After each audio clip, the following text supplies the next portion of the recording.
What's up, guys? Welcome to another episode of Invest Iowa. And today we're going to talk about electricity, retiring your mom at 26, investing in general, and a really cool story from Peru all the way to the United States, to Mexico, and possibly back to the United. And for that, I have Max. Max, thank you so much for being on the podcast. No, great. It's great to be here. Thank you. For those who don't know who you are, tell me a little bit more about yourself. How will you describe who Max? Well, I'm originally born and raised in Peru, in Lima, Peru. So my experience as an immigrant in Iowa truly defines me. Iowa and the U.S. in general because I came first when I was 8 years old. I lived in New Jersey for 2 years and learned English at an early age, and then went back to Peru. And when I went back, my aunt, who had married a guy from Iowa, sponsored me to get a green card. That process took 8 years, but eventually came through right when I had finished high school in Peru. I was able to come back to Iowa for college. Nice. So I was an immigrant again, coming in with a green card to then go to college. Went to school in Iowa, Grinnell College, did my 4 years there undergrad, and then stayed in Iowa. Most of my classmates left. But I wanted to stay in Iowa because I had actually started a nonprofit to help Latino immigrant youth in Des Moines, mainly from the Des Moines high schools like East, North, Hoover. And I loved that work. And so that kept me in Iowa for the next 5 years. I did a lot of immigrant advocacy, community organizing. So when you ask who is Max, I would say that's the other thing that defines me. Always seen, very excited about working on projects, usually from scratch with a new population and in a new space and building something. So you were done with college and then you started a nonprofit. Actually, why a nonprofit? We started the nonprofit when we were in college. Oh. Yeah, we really wanted to make a difference. I and other Latinos at Grinnell, we had a Latino organization, and beyond like throwing parties and being a support group, we also wanted to support the community that we saw was in need, especially in Iowa, where there had been many new immigrant families arriving without support, speaking confronting a new language, a new space. I personally identified with that because my mother had a really tough time being an immigrant in the U.S. So we wanted to, and one thing we had accomplished at that young age is gotten into college. So we set up a nonprofit to help Latino youth in high schools, all first-generation immigrants, to learn what it took to get into a U.S. college. Particularly in Iowa College, and provide some leadership training, provide support on academic skills, teach about what an SAT was, what it is to the importance of keeping a good transcript, so you can get into college. And we went into the high schools, recruited, and had developed some programs. We had professors at Grinnell help us develop the content and set up these leadership programs during the summer and during the school year to prepare Latino youth to access leadership skills and also prepare for college. Were these camps given to people that did not have opportunities, or was it to anyone that was an immigrant? It's interesting because looking at the majority of the immigrant community, especially in the high schools, the youth, were low-income families. So there was a need that was prevalent in the immigrant community. But obviously, if there was, a high-income immigrant who was struggling, we'd be happy to help them too. But just because of the proportionality of the population, we work mostly with kids who are immigrants, but we're also low income. We're at risk of, parents couldn't be in the home because they work 2-3 jobs, so that was really the population we were working with. So mainly youth. Yeah, we focus on high school youth to prepare them for college. So once they graduated from your program, what were they specialized in? Well, that was actually the goal, to get them to graduate from the programs and make it to college. So we measure, our success indicator was how many kids were able to meet in high school, get through the program, and then actually make it to the 4-year college. One thing we didn't just have the capacities to then monitor from there. So I think that was a huge gap that's extremely important just to ensure that kids making it to college it's not the end of the story. The idea is that graduation, stay in college, exactly, graduation and future employment, and future success is the end goal. But our focus though was in that introduction to that, because a lot of immigrant youth their parents hadn't been to college in the U.S. A lot of their peers and adults that they interacted with on a regular basis had not been to college. So it was a foreign concept. So that was our initial goal, just how to make that a familiar concept. So for example, we organized trips to there were national Latino organizations that did conferences where they would see Latino politicians and lawyers and doctors to speak to them, and they could see that was very inspiring, to see that it was a tangible, something that they can tangibly achieve. And that was our goal, get these kids to see that college was not just something foreign and a pipe dream, but it was an actual possibility. Yeah. And we partnered a lot with Grinnell, our alma mater, as well. We did work with Drake University and Simpson College, so that their counselors could meet our students. And we did this for about 5 years. I started when I was a sophomore in college, and by the time I graduated, we had gotten close to 50 youth into college. And some of them are actually entrepreneurs in Des Moines right now, and they're doing quite well. So that's just there it is. That's your test. It did work. And they have some success rate. Yeah, no, it was amazing, and it was not something I did on my own. I was just part of the team, and had some. So what was the vision? Okay, so you were clearly in college, occupied doing other things. Did you at any point think that this was going to become something greater? Yeah. Did you see that vision, or you were just like, okay, let's just one day at a time, I guess? Well, our vision was to grow, establish the nonprofit, and to grow it so that'd be something we were involved in post-college. So we saw it as an initial career path for when we graduated. And the core group that started the nonprofits actually stayed in Des Moines to see it through. And nonprofit grew more after graduation because we were able to work full-time for it. Yeah. Now, at the same time, then we realized that we were incapable of having a full-time job on the nonprofit. It was very fundraising dependent. Yeah.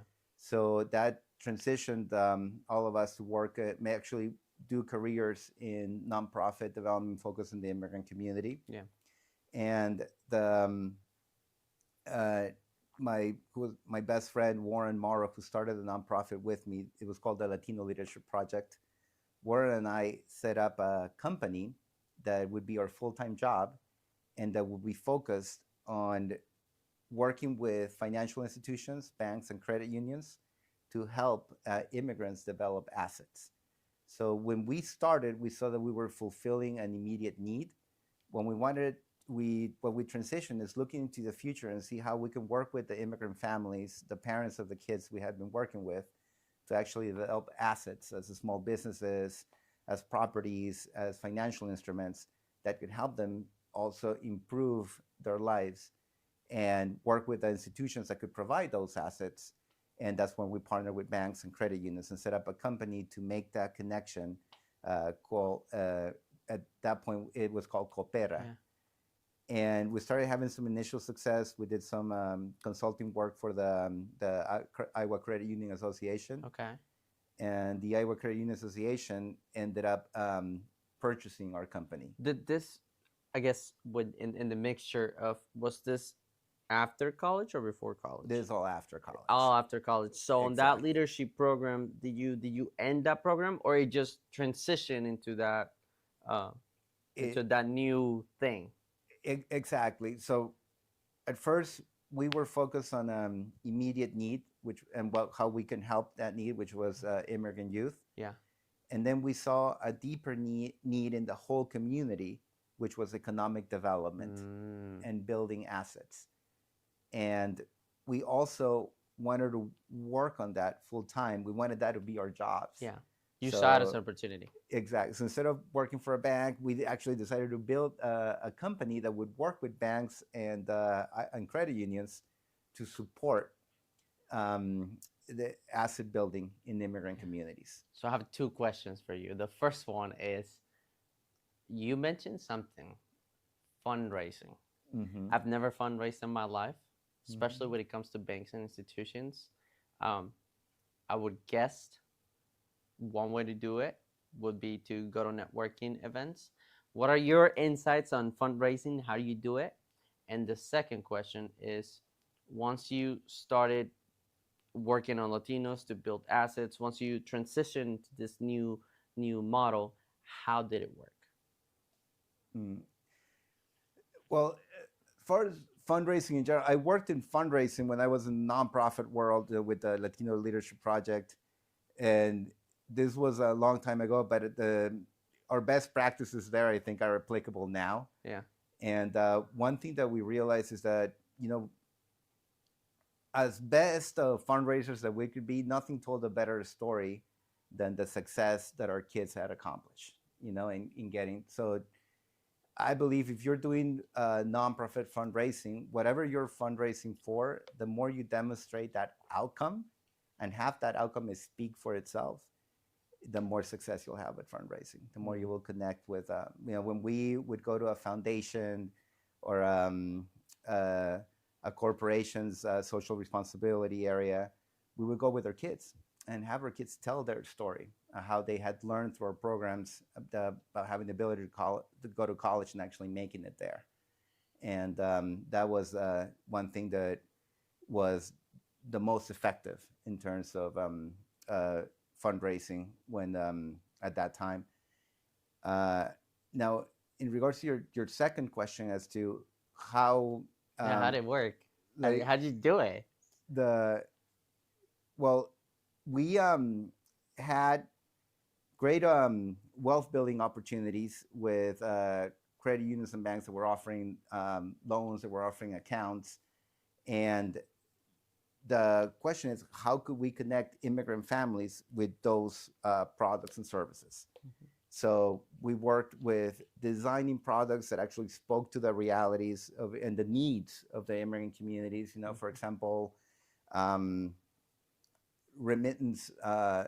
Well, if there was no credit history, you could look at remittance histories. That's something that credit unions could look at. Remittance histories, as in like how often you send money back to Exactly, Mexico? the Okay. frequency and amounts which would able to show some responsible Consistency. consistency. Okay. So products that took those things into account, we looked at making sure that credit unions. We worked mostly with credit unions who were actually at that time we saw that were better equipped and more committed to serving the new immigrant populations, and looking also at what services they were providing. If they had bilingual personnel, if that bilingual personnel was qualified and had knowledge of the immigrant communities and was and received training to do that more effectively. So it was personnel, it was products, it was processes. What were the mechanisms to bank the unbanked, and also products that competed against the financial services that were predatory at the time, like the check cashing places, the car title loans. What alternatives were given that were similar to those products but were non-predatory in terms of lower interest rates for the loans that were taken. So those were the products, processes, and personnel. We talked about that, those three P's to and obviously it was all that every credit union, every bank would adopt a unique strategy to be more effective at getting more immigrant members and more immigrants into acquiring the products and services. Okay, so you were that middleman that said, hey, listen, there's a lot of bad information. This is what you should follow. This is like the guideline that you think you should take. These are the options from the different banks and credit unions. Like, I don't want anything from you.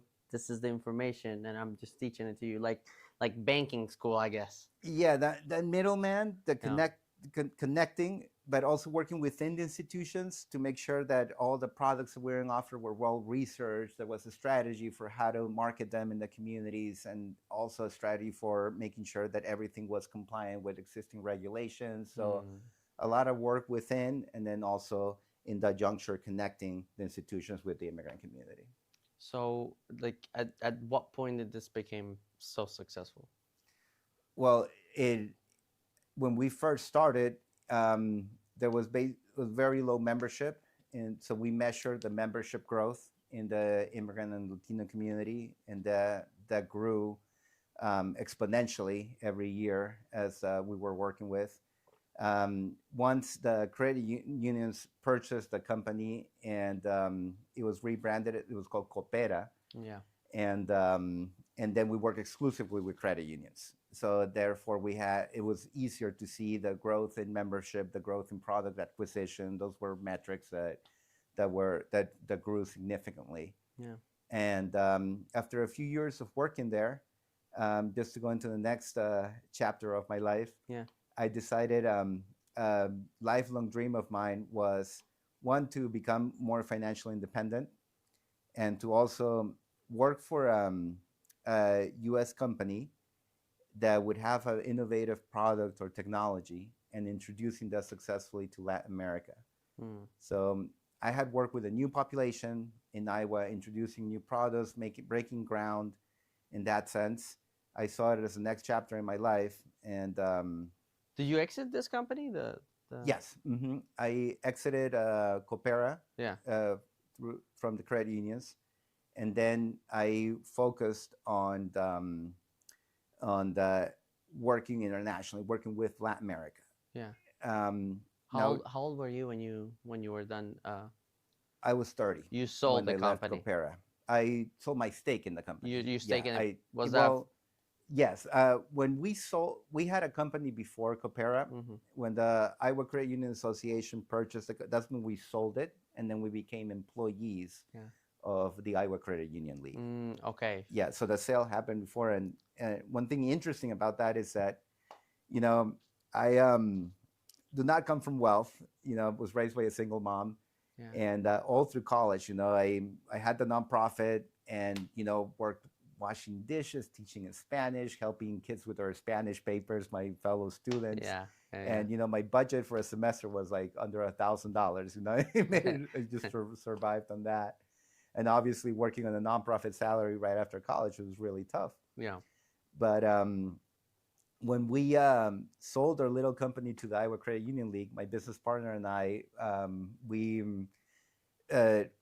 basically sold the company for an amount that we had never realized we would ever attain. It. We were 20. I was 26 at the time. My business partner was 27, and we received a significant payout for doing that sale. Yeah. And A lot of money at the time. it was a lot of money at the time. Yeah. Yeah. When was that? Hmm? When was that? This was in exact 2006. 2006. When we sold the company. Yes. So the most amount of money you ever seen in your life? Yeah, it wasn't a lot. I can't Yeah. tell you. It was definitely south of $1 million.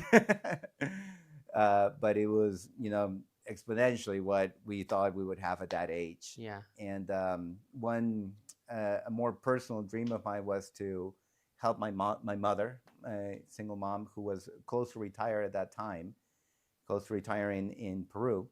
So I flew to Peru, and with her, we did a lot of real estate searching and bought 2 apartments cash at that time. And the idea was for her to live in one apartment and then rent the other one. And thanks to that company sale, I was able to accomplish that with her. So now, over 15 years, since 20 years now, since 2006. She's been living in Peru. She lives in one apartment, rents the other one, and I don't have to worry about her stability in Peru. So you got mama taken care of. Yeah. What's next for you? So did you spend all your money on those purchases? Most of it. Yeah, there most was of it. no money left for a Mercedes or anything. But it was kind of a good investment, right? Your mom is now taken care of, and great, and that's actually those are assets that are actually. Peru went through a huge property overvaluation in the last few years. We bought in really good areas. Yeah. So that's one thing that I always talk about. The importance, you've multiplied it. Yeah, the importance of buying a good property in a good area and just holding it through. Which I think applies to like any asset that appreciates over time. The importance of buy and hold as part of your investment strategy. All right. So we invested all the money, which I think was a phenomenal idea. What after that? Well, I worked with the Iowa Credit Union League, and then as the next chapter in my life, I saw it working with an Iowa company and successfully exporting that good product or technology into Latin America. And I did that first. I worked for a software company in town called G-Commerce. That company was sold as well, but did very successfully. And I focused in Mexico. And as far as introduce, it was a software that worked in the supply chain, and we started from scratch in Mexico, and we were able to get over 20 accounts in that sector. So that allowed me to wet my toes, get some experience in terms of that growing business in introducing a product in Mexico Yeah. and growing it successfully. Yeah.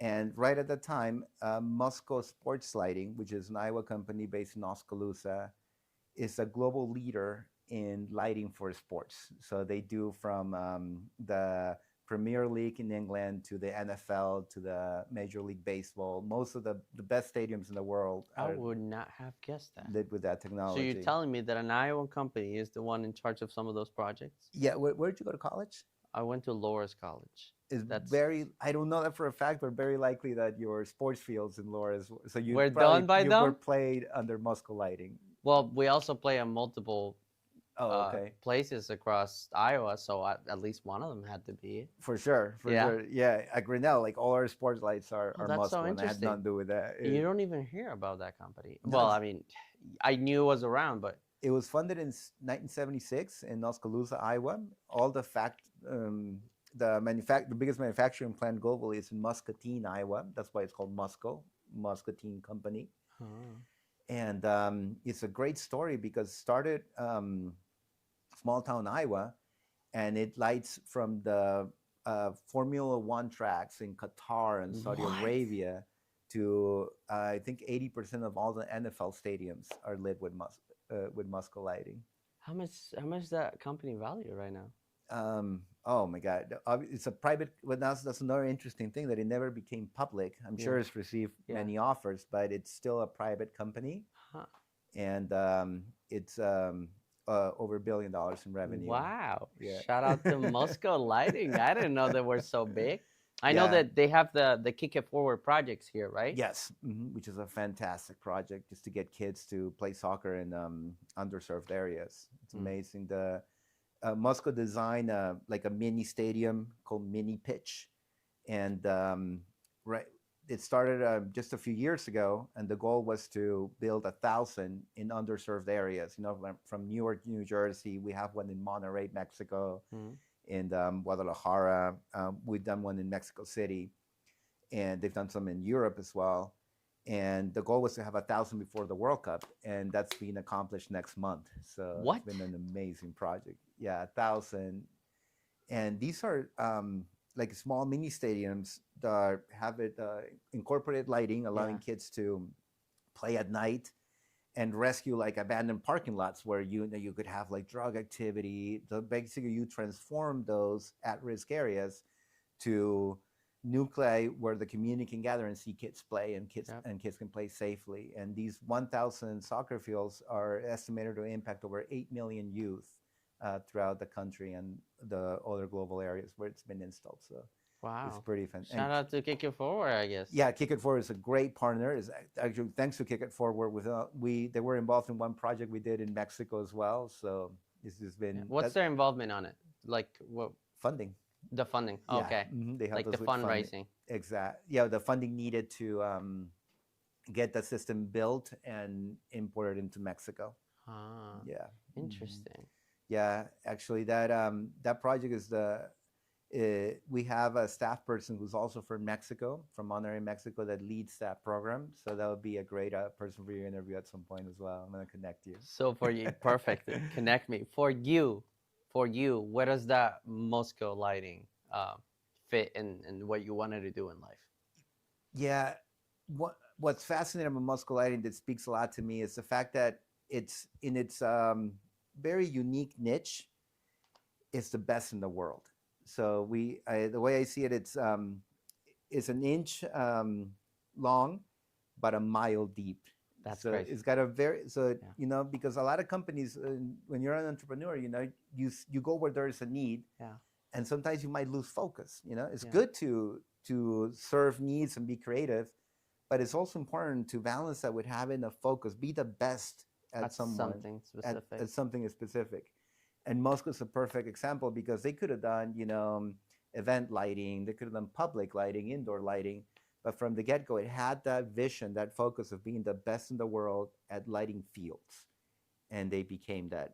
From the get-go, all the engineering, the R&D went into that single focus, and that just shows how now globally it is the best in that sector. And That's so interesting. It makes so much sense because actually, I was watching.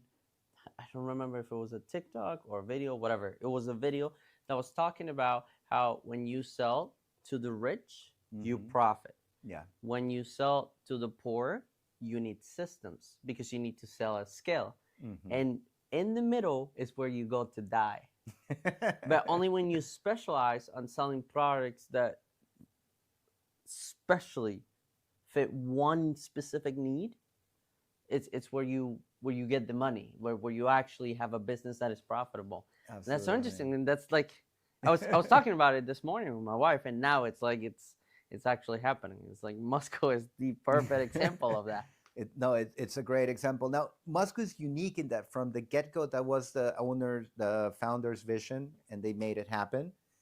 But to your example, sometimes you start out with a focus and it doesn't work out because it's not just the desire you have to meet that need and focus. Also, there has to be a market for that that product or service you want to focus on. So what I always tell entrepreneurs is, and something that I've done in my life, is never be afraid to pivot. I started out working with credit unions, and I did software technology, but then I found my calling in introducing this tangible product that made huge sense anywhere in the world. There's sports everywhere, anywhere in the world. And they don't change. It's the same concept, right? You can speak Chinese, you can speak, well, no, it's Mandarin. Can we cut that, please? Dude, there's Cantonese, there's Mandarin. So it's like in Peru, man. If you're Asian, you're Chino, right? It's like yeah. I've always said it. If you're racist towards everybody, you're not racist towards anybody. Equal opportunity. Equal opportunity. Okay, to clear your point, yes, I 100% agree with that. Soccer does not change anywhere. American football doesn't change anywhere. Rugby does. They all need lighting. It all serves the same purpose. Yeah, and you need to play at night. During the day, parents are at work. They're free at night that they can go see the kids play. So night games are universal, and you need lighting for night games. And Musco hired me, given my experience, working with an Iowa company to sell in Mexico. They hired me as an experiment to see if we could set up an office in Mexico and get projects. When I got hired, Musco had sold 4 projects in Mexico in different states. I was based in Mexico City. It started out just basically knocking on doors, working, knocking doors of the America, the Puma, all the major league teams. How do you do that, man?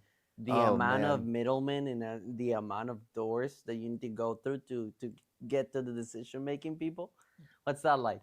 Yeah, no, it's old-fashioned salesmanship, where you just have to, call, email, repeat, call, email, repeat. Yeah. But also, one thing is that you definitely want to build on what has been accomplished before. So Musco had a great curriculum lighting stadiums throughout the world.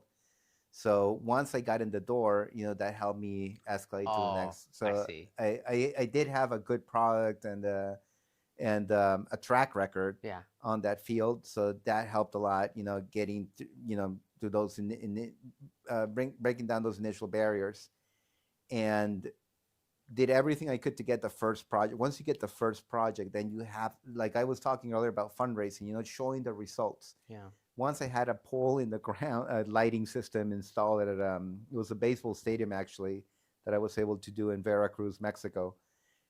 All my prospects, I would pay for their flights, their hotels, but I would take them to see that and talk to the owners of that system to talk about their experience. You will never sell as good as somebody who's bought your product and can speak to it. Right. So I really capitalized on that. And to do that, you have to have a good product, and you have to have given a good service. Yeah. Otherwise people won't say something good about what you did. So we did that, struggled a lot the first couple of years, but now that's been 12 years since I first moved completely into Mexico City and set up shop there and started growing that market. We've done over 120 projects throughout the country. That's awesome.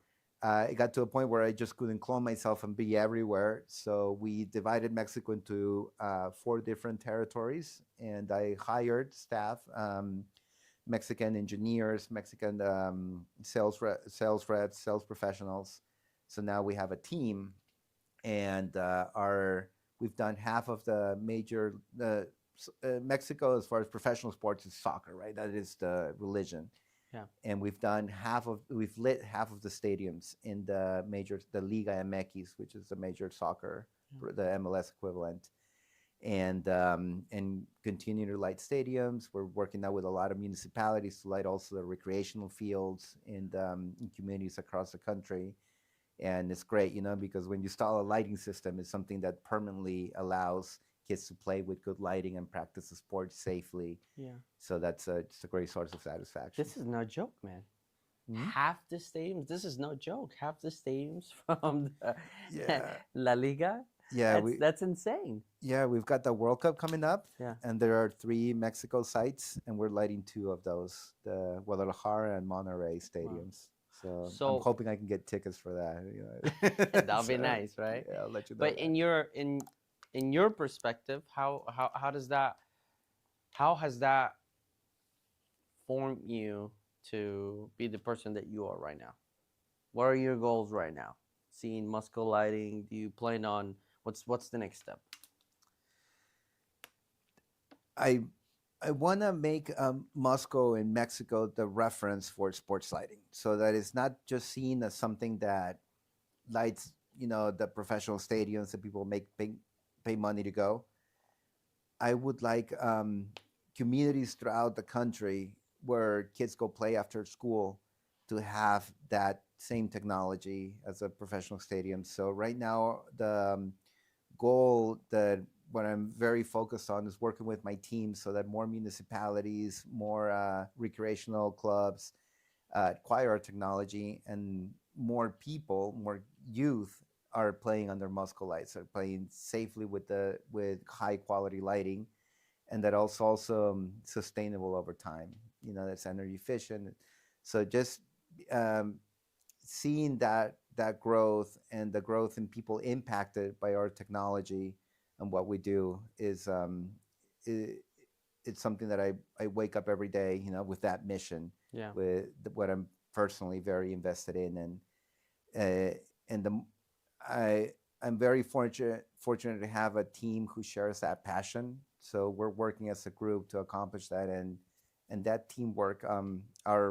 The Musco founder always says that team is short for together we accomplish more.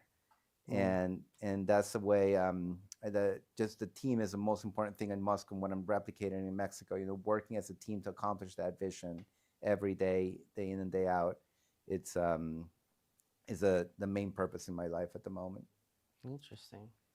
Now, as far as the future, to answer your question, eventually, my family and I, we've made the decision long term to return to the U.S., and very likely we will return to Des Moines, where I have a house here, I have a home base, and at that my passion has always been working with immigrant communities, working in business development, and I definitely have already thought about projects in those fields to undertake, when the time comes. When do you think the time is gonna come? What does that look like for your life? It's hard to say exactly right now, but it will be in the next few years. Right now, my focus is definitely Musco and fulfilling that vision of it growing into the market. And but we look at probably 5 to 6 years from now, I'd be back in Iowa. Yeah. We're working on projects here. Yeah. What would you say are the let's call it 1 to 3 main things that you have developed and sharpened as skills in your specific job? Definitely the teamwork. How to motivate a team, how to focus, so that focus on team, not just the day-to-day service needs and emergencies, but actually focusing on how to build a strong team by knowing the the strengths and weaknesses of team members, and developing a partnership with each team member to build on those strengths in the way that they're supporting the whole. That's something that I've had to learn. I had to really be humble, learn how to listen, learn how to support a team member when a mistake is made, and when you make a mistake, how to own up to it instead of giving excuses, focusing on the solution. That it sounds like it's something simple to do, but it's taken me years to actually do trial and error and truly connect and build trust with my team members, to the point that now, we really have great synergies and a lot of trust among ourselves, so that we can work together in a more confident and uh, uh, the word I'm looking more. It's interesting, the way we work right now. It's just so much easier Mm. in terms of identifying a goal, building a strategy, and executing it. Just the flow of that comes much more naturally, and I believe it takes a lot of time, trial and error, and humility to accomplish that. Yeah. So definitely a team building. The sales development, in terms of listening to customer needs, identifying their needs, and building that trust. That's something that I've definitely learned over time, Yeah. and honed those skills. And lastly, just personally, the time management. Being able to just organize your day better, from how you manage your calendar, Yeah. to the discipline of sticking to a schedule and a plan. That's something also that still have a lot to learn, to be Yeah. better at it, to be more effective. But it's something that I think is crucial, to accomplish your goals. So what makes a great leader? I think being able to build trust in your team. If you haven't built trust to the point where your team feels comfortable telling you bad news, to telling you something they've messed up and need to do better, instead of masking something. Yeah. I think a leader is someone who truly has learned to uh, build that trust among the team, and that allows you to be a leader, allows people to work with you, and fully share and be honest with you. I think that's crucial. And um, and it sounds simple too, but just to be able to follow through on what you promise to yourself and to your team, I think that's crucial. I think if my leader, I feel that it's always promising things and not um, um, coming through, Yeah. it doesn't build trust in me, in that leader. So that's one thing. When we promise something to each other as a team, or we promise something to a customer, we make sure we do it. No excuses. Yeah. I think that's crucial. Interesting. Did you take any sort of masterminds as you were uh, learning how to do these things, or was it just trial and error? Both. Both. When you mean mastermind, you mean as far Yeah, I as just mean like, mentors, or yeah, yeah, I think mentorship is crucial. I have mentors that I've cultivated since I graduated from college in Des Moines. Um, Now that I'm visiting, I had breakfast with one of them. yeah, It's a mentor that I've had for over 20 years now, and I always make sure to be in touch. I think you should be um, just as aggressive and methodical you are as building customers and building sales. You should do that in terms of self development and building mentorships.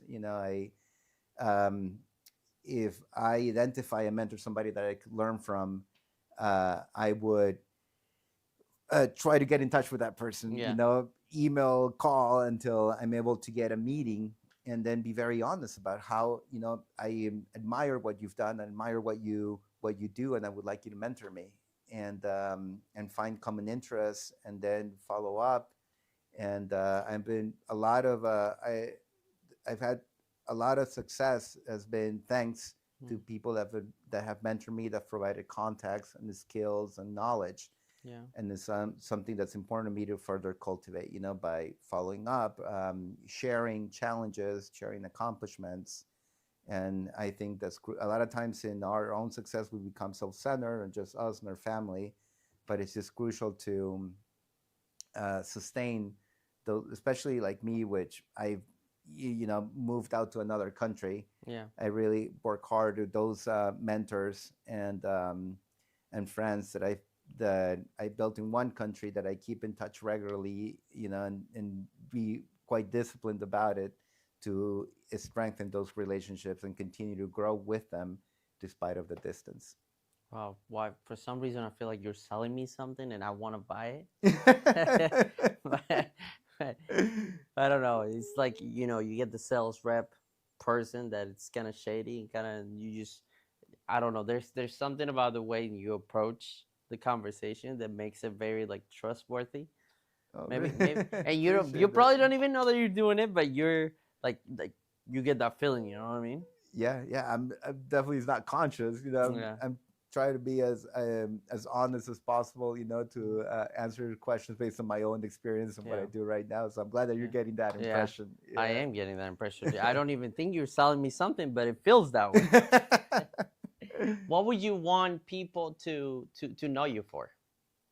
What is it that you're trying to get out to the world to know? Hey, this is me. This is who I am. This is what you need to know about me. No, it kind of goes with what you said right now. If people think that I'm being real, that if I'm trying to help them, it's not to get something, but I'm trying to be genuine in helping them. That I'm being honest and real and not bullshitting. I think that as far as meeting people and I think that's crucial, and that comes a lot in sales, too. Like when you're trying to sell to a business or a soccer team, or just a consumer, the if if people see that you're lying and not being truthful, you're not going to get the sale. You might get it, but it won't be sustainable. Yeah. So I think that's crucial. The fact that you're not bullshitting, that you're being straight and honest Yeah. and real, and I would like people to get that impression of me. I haven't talked a lot about this, but I'm a father now. Also, I have an 8-year-old daughter that was born in Mexico, and I see that the best times I've connected with my daughter is where I've been humble and real instead of like the all-knowing father. Yeah. And so I think that that's crucial, just to be real, and How's that work not out pretend for something. how's What? that how's that work out for you with your daughter being Mexican, mother from the U.S. Yeah. and then father from Peru? Is there some sort of Oh man, identity challenge she's or so confused. I mean, yeah? Is she's she got is she American? Is she Mexican? Is she Peruvian? well, she's got two passports. She's got the U.S. passport and the Mexican passport, and I'm working on getting her a Peruvian passport just to add that to the mix. But no, it's been interesting, and I think with just the past 20 years and how migration flows have come into place, I think most kids are like that. So I feel that she's gonna, and some of her best friends in Mexico are the kids of expats like us. Yeah. And I feel that that holds a lot of promise in the future. I think the one thing that I'm personally very concerned about is the division that's going on right now, Yeah. whether it's political or ideological. And I think kids that have more identities are more open-minded and can hold two different concepts at the same time.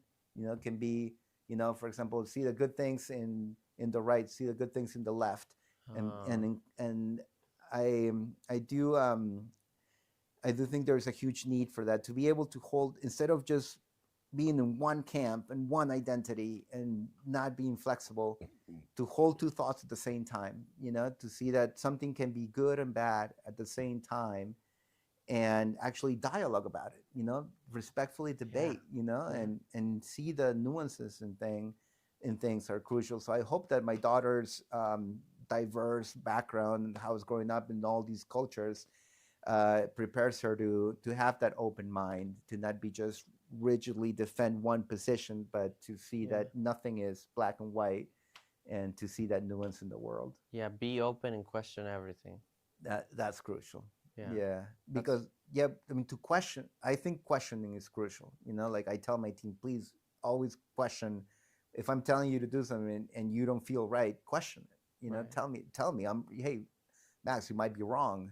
And so, but questioning comes from not rigidly seeing things black and white. So when you see a nuance in things, that opens up to questions.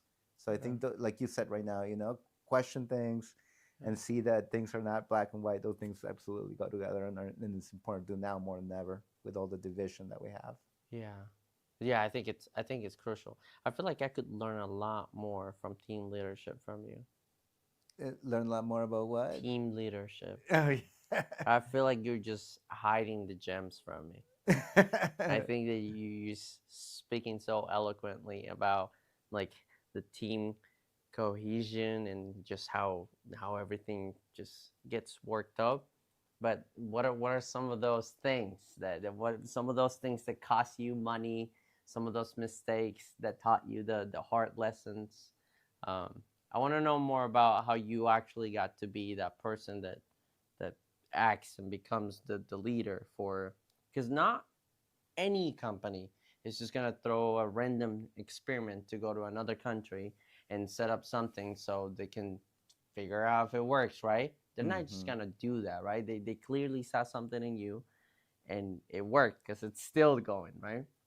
Hmm. I want to know about those challenges. Oh man. Well, at, it was a bit of not a bit, but actually it was a leap of faith. To go into a market and invest in someone to be down there. So there were no guarantees that that market was going to work. So I'm very appreciative of Musco that took that leap of faith, Yeah. and invested in me and in a project where we had no guarantees of success. And sometimes what you have to do as an entrepreneur or a leader, take a risk because nothing guarantees that a team member is going to meet their quota or that you're going to um, sell stadiums in a particular sports field. So you have to make the best decision, research as much as you can, and then take that risk. And that's what happened with me. And initially, things were very challenging, and because whenever you're breaking new ground, you don't know what the problems are going to be until you face them, and it's painful Yeah. because you go there with the idea, all right, I have a professional team that wants a sports system. They're willing to pay for it. We've got through the whole negotiations. I'm just going to deliver it, turn the lights on, and we're going to celebrate. But that transition of getting the product to the new country brought up a lot of import challenges that I we, bet. Taxes, uh, tariffs. yes, and some things particular to that state. Even if you research how to import into Mexico and you meet with import companies, you never know if selling to Veracruz might be different from selling in Sonora and selling in Oaxaca or Chiapas. It might be some unique challenges. So there are a lot of things that you just cannot predict when you're expanding internationally, and you have to learn, like you said, to trial and error. Yeah. By getting your butt kicked and getting back up and finding a solution. So we realized, for example, that we could not import certain things by not having a Mexican and like an actual Mexican institute, a Mexican corporation instituted in Mexico. Mm. So we worked with law firms and accountants to learn what it took to set up a Mexico corporation, and we did that. And it was very challenging because we had to learn new laws, new accounting practices, Yeah. new business and corporation processes. Any changes on another state. So it's like go and do it all over again. Yeah, well, thank God when you have a Mexico corporation, it applies to all the states, but then there's different building codes in each state. Ah, So we needed to develop practices to accommodate those building codes, in the different states. And so yes, there's things that are constantly coming up. Now, what is crucial is to keep a good record and also anticipate. If you learn that something came up uh, in working with a new state, then you're prepared for that to happen again. So yeah. that's why the track record in the country is crucial because it sets you up for success and also anticipating problems and hurdles, in other states as you keep growing. So we did a really good job of documenting um, solutions to apply to other states as we continue to expand and do more projects.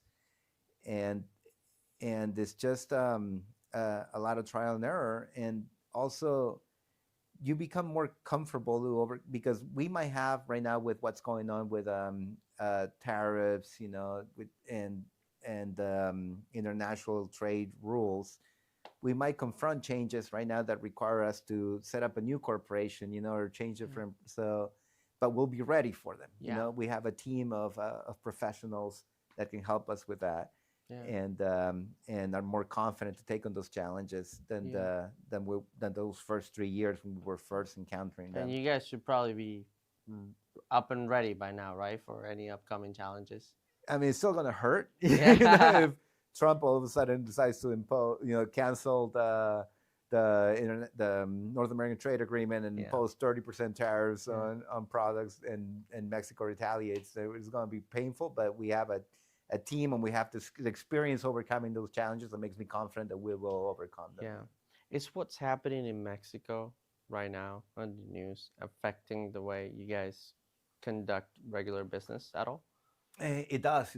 Like, for example, right now we had 3 projects in Guadalajara that we're close to closing the sale on, and you've probably heard in the news that they capture drug king El Mencho, who's from Guadalajara. They capture him? They captured him in Jalisco, and that just happened last Saturday. He was captured. I thought they would kill. I thought they kill him. Oh, they captured and killed him. I'm sorry. Oh, okay. Permanently captured him. Yeah. No, he got taken out. Yeah. Yeah. Took him out, and that just set a retaliation all over the country. And those a community where we're close to closing a deal in Jalisco is now in lockdown, and that sale got postponed. So Yeah. that's a very concrete example about Yeah. how things happening can impact your work and our sales development in Mexico. And then at a more macro level, these changes in import tariffs, what might happen with the North American Trade Agreement, makes large projects, which could include stadiums or Olympic villas, Yeah. or large sport complexes, delayed because of the uncertainty. Yeah. And it also impacts directly how we get product into Mexico, because there are more regulations. For example, our systems have a lot of steel. Mexico the Economic Department of Mexico imposes regulations on steel that we did not weren't there before, and that delays a shipment that we had scheduled to deliver in January. Now it's going to get delivered in July. Oh, wow. Yeah, and obviously customers are not happy about that. So. Yeah. We hear about these trade issues as sometimes just political, but it impacts a lot of people's lives, and it's impacting our business. From our perspective and the way that we feel, we see, and we experience the news, and I guess the information that is told through the media, we get a certain profile, right? We see the news in a way that I don't think might be the way that is shown or that is experienced and felt by somebody actually living in Mexico. Mm-hmm. What's that like? It's people are deeply impacted, and I have to recognize. So I'm very privileged in the fact that I'm not near the conflicts of the narco conflicts with the military, but you have people that are losing their lives. You have people in those communities. For example, the Jalisco cartel, they controlled all the avocado growers in the area. So these are thousands of people that are low income folks that work in agriculture, and they have to pay the cartels for every kilogram of avocado that they sell. And so that's a direct impact on their lives, on how they feed their families, and if they and they could impact the ultimate impact, they could lose their lives if they challenge the cartels. So the impact they're having in Mexico, that's why it's frustrating how a lot of times the cartels in popular culture are uh, are sometimes romanticized because they prey on the most vulnerable people. You know, it's not just this something that they're doing just against the army or against elites. Their direct victims are the most vulnerable low income people in Mexico Mm. that are suffering because of the cartels. So it's a human tragedy that's impacting the most vulnerable. So I see it as one of the biggest problems in Mexico, and also the way that they are um, enmeshed in government. That you have a lot of local authorities, the police, local municipalities that have been co-opted by cartel leaders. It has a terrible impact on people. It's the biggest problem in Mexico right now, and I think that the majority of the population is seeing that as a problem more and more, and the pressure that the United States is having in Mexico.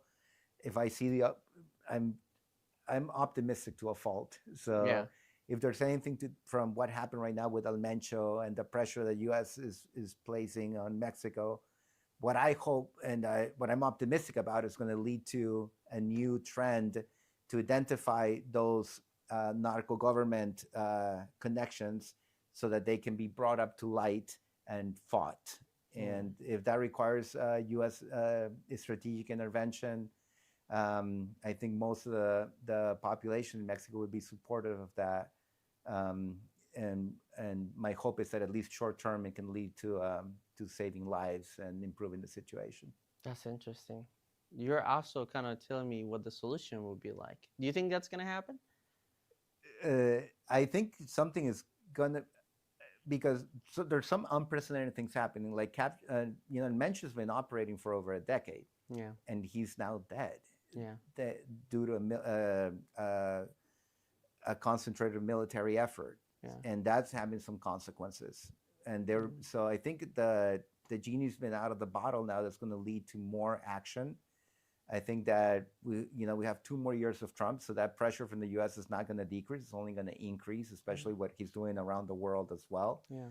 So I'm optimistic that this can lead to some unprecedented actions within Mexico to combat the problem more forcefully. And I think public opinion hasn't been more supportive of that. I mean, people are just desperate now for a solution, and so I'm just hoping that that solution saves more lives than it takes. Yeah. That's I what like that we have to optimistic hope for. approach. I really do. Because if you don't think that things can go right, then how will they ever go right? Yeah, and that's something that is not, I wouldn't say is a majority opinion. Most people are pessimistic. Yeah. When you get on a cab in Mexico and in Mexico City and talk to a cab driver, they're like, oh, all politicians are terrible, and Trump wants to do this, and obviously I respect that opinion. Yeah. I respect and People recognize are that suffering. frustration. Yeah.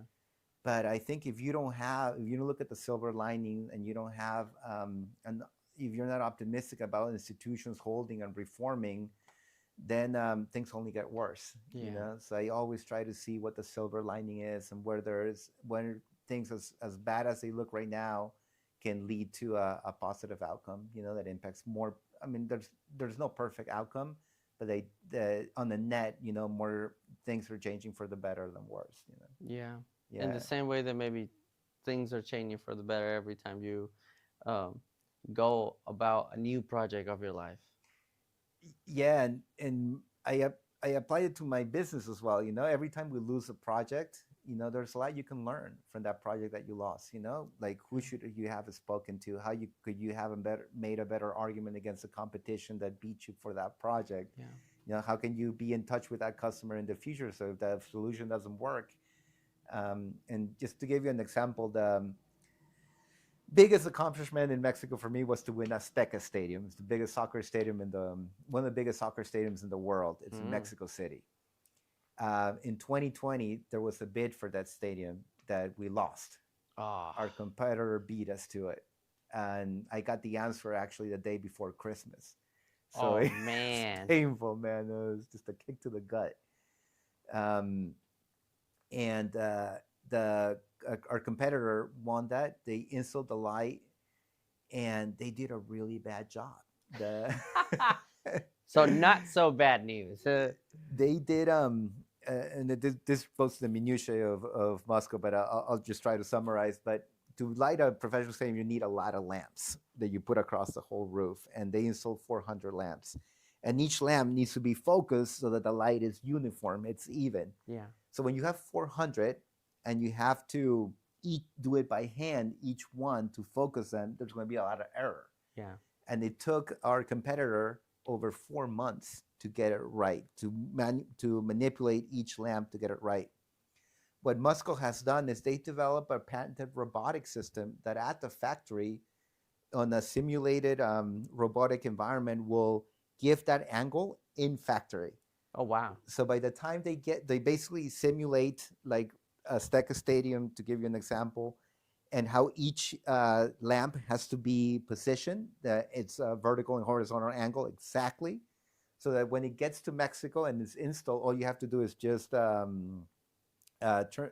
install it, and it'll be good to go. It's already pre-focused. Yeah. So there's nothing to, so plug and play kind of. Yeah, so we did Tigres Stadium in Monterrey in the same league. And the TV company saw that it got installed in a week. So they were like, we were just at Azteca Stadium and that took 4 months. How did you just get it done well in a week? And I explained it. We're Musco fucking Lighting. We've got a robotic system where we aim at pre-factory. And I went with that argument to Guadalajara, Chivas, and BBA Stadium in Monterrey. That's a great selling point. And I told him, do you want to spend 4 months and get all this bad publicity? Obviously, I took screenshots of the ESPN and the New York Times. They all had, the sports section had coverage how bad the lighting looked. Yeah. Do you want this, or do you want to buy a product with a pre-aiming system that will avoid that risk? Yeah. And I won the Chivas Stadium and Monterrey. So I lost Azteca Stadium. That was heartbreaking, but I used that experience to learn from it, see the silver lining, and apply that to the other battles of the other 2 stadiums, and we won those. So it's an example of, our biggest loss can be your biggest victory down the road. Yeah, so you just turned a loss into 2 victories. Exactly. 2 out of 3. So at least, we could say that we won that battle at the end. That's so impressive, man. Thanks, man. Thanks. And You're I think going it applies to a lot of things. You're going back to Mexico tomorrow. Yes, tomorrow. But if anybody wanted to reach out to you, if they wanted to do business with you, if they wanted to connect with you, how would they do that? Oh man, I'm happy to. I love mentoring. I love connecting with people. I love connecting other people to do business together. I'm happy to share my email and our company website, and also my best friend and business partner is here. His company name is on the wall. So if you connect with him, you connect with me. And so love to be in touch and help in any way I can any of your listeners and followers. I thought that was, I think that was specifically a great insight into what it looks like to go into another country, to start a franchise or a company from scratch, even though you have a record and a goodwill. And it's also a really interesting story with the Latinos. I think we should have you back a couple years from now and talk about your next ventures. For now, I think it's been nothing but a pleasure. I think I think you still hiding a couple of gems from me, but we'll leave them for a couple of years down the road. He doesn't want to give me the selling secrets. He talks about teamwork and this, and I'm sold, right? But like I know I can get more. Maybe he offers it on an extra mastermind mentorship that there might be a cost to that. There might be a But if you guys made it this far in the video and listen to the podcast, I'll leave his information down below. Thank you so much for watching, and I'll see you guys on the next one.